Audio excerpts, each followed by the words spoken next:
A new Congressional Budget Office analysis found that repealing Obamacare would leave about 19 million Americans uninsured by 2016, and it would add $353 billion to the deficit over 10 years. So pause and reflect on that. It's one thing about more people being uninsured, because we all know Republicans don't give a shit about that. They don't care at all, and they've made it clear since the healthcare debate started when Obama was first elected. But that later fact is more interesting. $353 billion hole they're going to blow in the deficit, and the Republicans still are screaming and yelping about how it's the right thing to do to get rid of Obamacare. So what happened, guys? I thought that this was one of your main things. Now, the last time the CBO looked into this, it was 2012, and they found that repealing Obamacare would add $109 billion to the deficit. Back then, they still didn't care about the deficit. They were like, oh, no, it's fine to increase it if you're fucking over poor people. Then if fucking over poor people means we increase the deficit, yeah, we're still going to side with fucking over poor people. So it's gone up since then. But here's my favorite part of the story.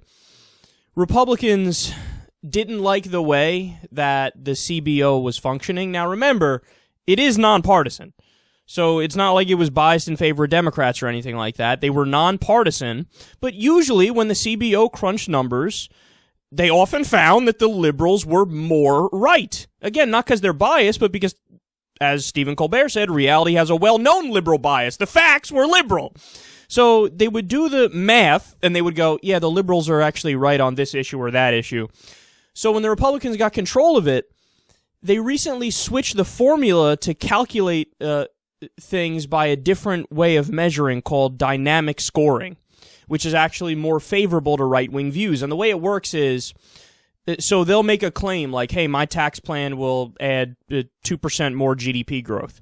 And under dynamic scoring, they factor that in when they look at like how the deficit's going to be affected and how other things are going to be affected. Now, it might be totally not true that the plan will lead to 2% GDP growth, but under dynamic scoring, they take that into consideration when they're doing the analysis. So even if you take into account the bullshit that the Republicans just make up, like, oh, factor in that I'm the best person ever and this is going to happen. Even if you take that into account, repealing Obamacare would still add $137 billion to the deficit. So they calculated it with two different sets of numbers, the ones that are true, and then the dynamic scoring bullshit Republican bias numbers. Under the normal numbers, $353 billion added to the deficit if you get rid of it. $137 billion added even when you take into account the Republican bias. How sad are these guys? They're so sad that even when you rig the game in their favor, they can't win. Oh, that's so pathetic, man. But see, it goes back to the original point. They don't know what they're doing. They don't know what they're doing, and they don't care about the things that they say they care about. Oh, yeah, deficits. I'm a fiscal conservative. I'm a hawk. Let me tell you, I hate debt more than anything. So that's what I'm going to be focused on. I'm a numbers guy. That's what I care about. Then why is it that every time there's been a Republican president from Reagan onwards, they've massively increased the deficit and the debt? It was a record debt and deficit for every Republican president from Reagan onward.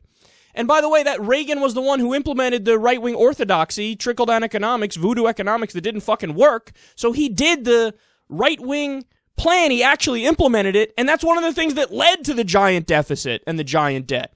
George W. Bush, don't even get us started on that. It was his terrible economic plan, which was the same thing, and it was the wars that he put on the credit card and all that. Meanwhile, who was the only president to balance the budget and reduce the deficit since Reagan? Bill Clinton. He left us with a fucking surplus. He left us with a surplus. Surplus. So even if you really believe the right-wing position of deficits are the only thing that fucking matter, well, then you should be voting Democratic